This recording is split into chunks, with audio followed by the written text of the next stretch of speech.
Ikhwan fillah, a'azakumullah. Hari ini kita akan mengkaji tentang prinsip aswaja. Apa itu aswaja? Singkatan dari Ahlus Sunnah wal Jamaah. Jadi prinsip akidah aswaja. Banyak orang mengatakan aswaja itu Ahlus Sunnah wal Jamaah, tapi nggak paham apa sih itu Ahlus Sunnah wal Jamaah. Apa sih akidah aswaja itu? Nggak tahu. Pemahamannya gimana? Nggak tahu. Kalau pemahaman nggak tahu, keyakinan juga tidak tahu, ya bagaimana dia mengamalkan? Bagaimana dia mendakwahkan? Maka yang pokok pertama kali yang harus kita kaji tentang akidah. Akidah ini prinsip. Sebab sempurna dan tidaknya amal kita tergantung dari akidah kita, benar atau tidak. Diterima dan tidaknya amal kita tergantung dari akidah kita, benar atau tidak. Maka kita harus terus mengkaji tentang akidah Ahlus Sunnah wal Jamaah ini. Maka saya sebutkan tentang prinsip aswaja biar orang umum juga paham bahwa aswaja itu artinya Ahlus Sunnah wal Jamaah. Yang kita kaji juga aswaja. Kadang-kadang suka dibedakan. Kalau ini bukan aswaja, yang kita aswaja. Padahal saya tulis buku ini syarah akidah Ahlus Sunnah wal Jamaah.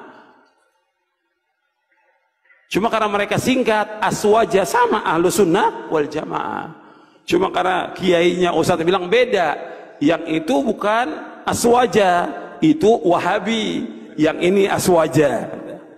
Jadi gimana untuk menjelaskan? Ya udah tulis aja judulnya prinsip akidah aswaja, supaya mereka paham bahwa pada hakikatnya dakwah salaf adalah dakwah Ahlus Sunnah wal Jamaah yang disingkat dengan aswaja di Indonesia ini. Maka kita akan kaji apa yang dimaksud dengan akidah Ahlus Sunnah wal Jamaah supaya kita paham. Tentunya nggak semua poin kita bahas karena nggak mungkin kita mengkaji di Radio Roja aja itu 2 tahun belum selesai, gitu. Ya, dari 80 poin lebih belum selesai. Apalagi ini waktu cuma dikasih 3 jam sampai zuhur, nggak mungkin. Tapi insya Allah manfaat. Setiap kajian sedikit aja kalau yang dikaji itu ilmu manfaat. Dan kita mensyukuri sedikit yang diberikan, kita syukuri. Kata Nabi SAW dalam hadis yang diriwayatkan oleh Imam Ahmad dalam musnadnya, man lam yashkuril qalil lam yashkuril kathir, wa man lam yashkurin nasa lam yashkurillah. Kata Nabi, barang siapa yang tidak bersyukur dengan yang sedikit, nggak akan bersyukur dengan yang banyak. Barang siapa yang tidak bersyukur kepada manusia, dia tidak akan bersyukur kepada Allah SWT. Hadis ini hasan dan dihasankan oleh Syekh Albani dalam silsilah hadis as-sahihah. Sekarang kita bahas ikhwan fillah, azakumullah. Dari mulai yang pertama kita bahas tentang akidah. Kalau Ahlus Sunnah wal Jamaah, kita bahas akidahnya dulu, baru setelah itu kita membahas tentang kalimat Ahlus Sunnah wal Jamaah, baru yang lainnya insyaallah. Kemudian ikhwan fillah, azakumullah, tentang al-jamaah. Ini antum lihat dulu hadisnya supaya jelas, hadis yang sahih. Hadis ini hasan, tapi ada beberapa riwayat yang lain yang sahih tentang hadis ini, yaitu hadis tentang iftirakul ummah. Antum lihat di halaman 14, halaman 15. Halaman 14, halaman 15 dari buku ini, Syarah Akidah Ahlussunnah wal Jamaah.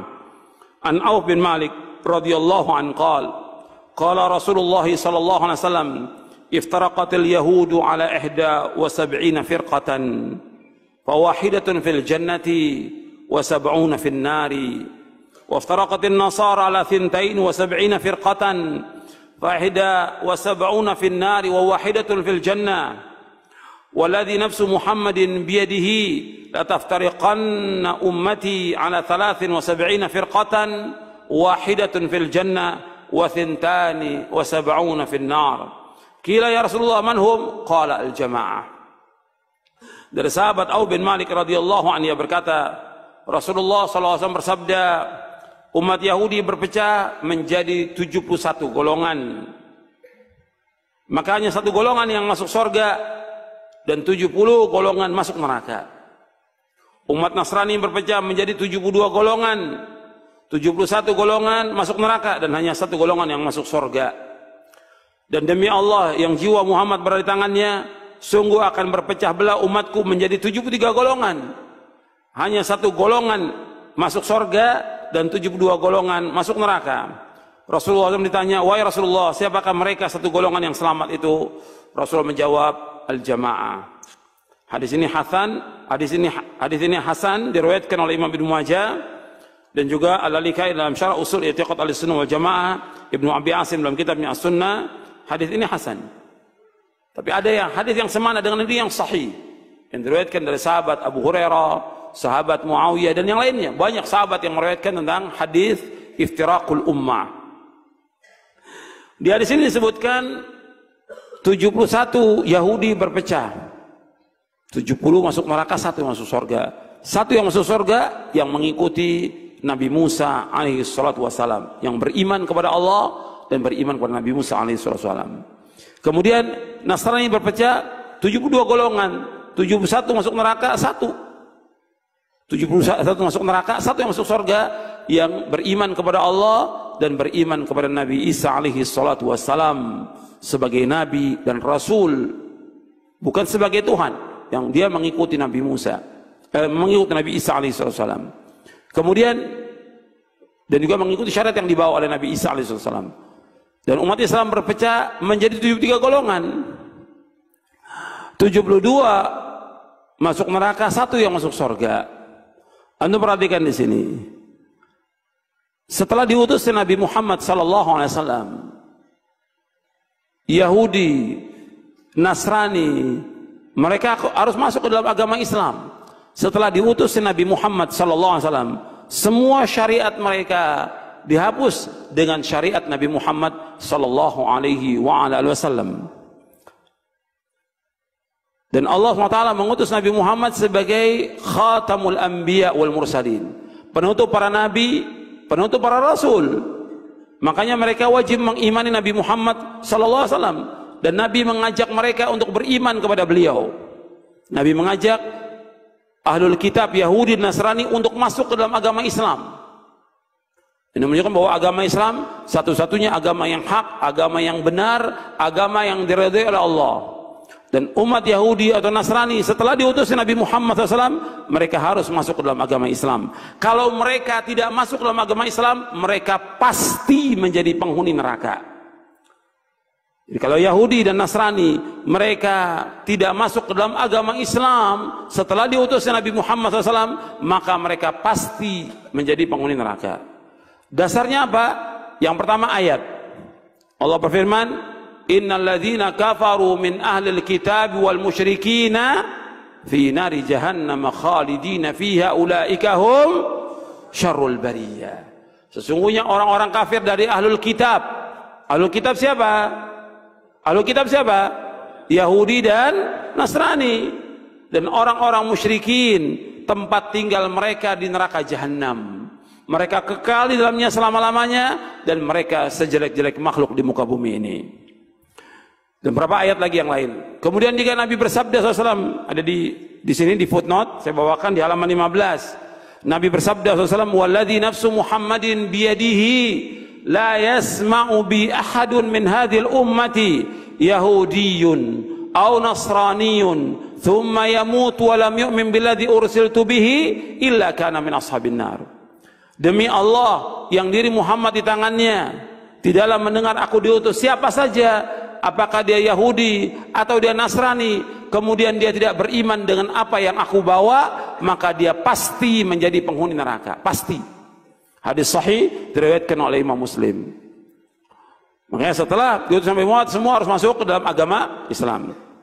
Kemudian umat Islam, kata Nabi SAW, berpecah menjadi 73 golongan umat Islam ini. 72 masuk neraka dan 1 yang masuk surga. Anda perhatikan di sini, menunjukkan bahwa berpecahnya umat Islam lebih banyak daripada umat Yahudi dan Nasrani. Yang kedua, bahwa orang berpecah itu bukan semakin sedikit, semakin banyak orang berpecah. Jadi jalan kepada perpecahan, kesesatan itu banyak, sedangkan jalan selamat cuma 1. Kemudian jalan selamat yang hanya 1 ini Nabi sebutkan, yaitu al-jamaah. Jalan selamat yang satu ini disebutkan yaitu al-jamaah. Dijelaskan dalam hadis yang lain, untuk melihat sesudahnya Nabi menyebutkan kulluhum finnar illa millatan wahidatan ma ana alaihi wa ashabi. Semuanya masuk neraka kecuali satu, yaitu orang yang mengikuti aku dan para sahabatku.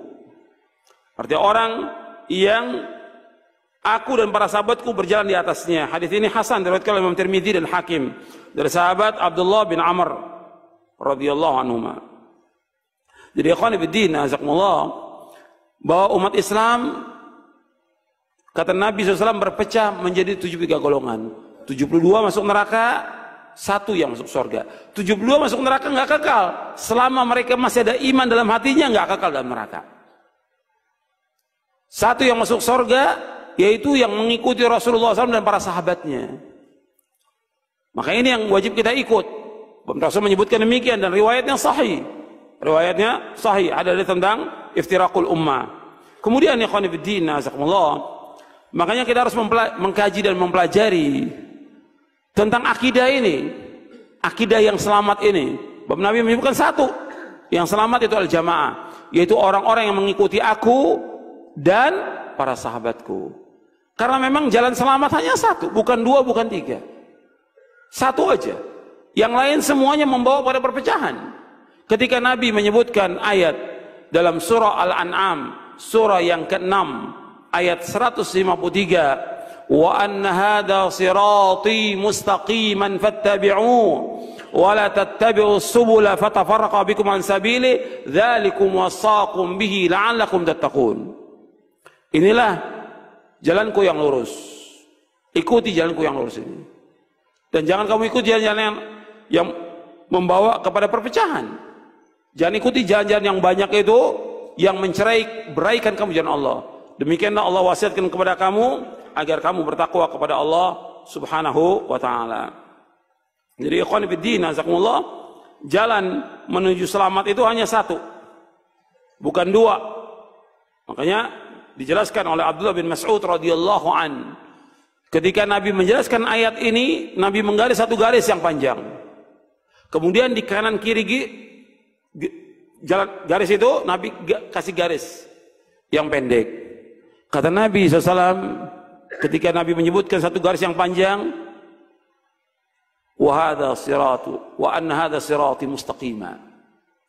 Kemudian garis yang pendek ini kata Nabi, ma min sabilin illa wa alaihi syaitanun yad'u ilaihi. Tidak ada sebelum dari jalan-jalan ini maka syaitan yang mengajak kepadanya. Artinya Nabi melarang kita mengikuti jalan yang pendek itu. Jalan ini apa? Yaitu aliran, golongan, pemahaman, dan yang lainnya yang menyesatkan manusia dari jalan Allah. Jadi 1 yang selamat. Makanya ikhwan fillah, azakumullah, kita wajib mengikuti yang 1 ini agar kita selamat. Kita ingin selamat dunia dan akhirat, dan kita semua ingin masuk surga. Maka wajib mengikuti jalan ini, mengikuti pemahaman ini supaya kita selamat dunia dan akhirat.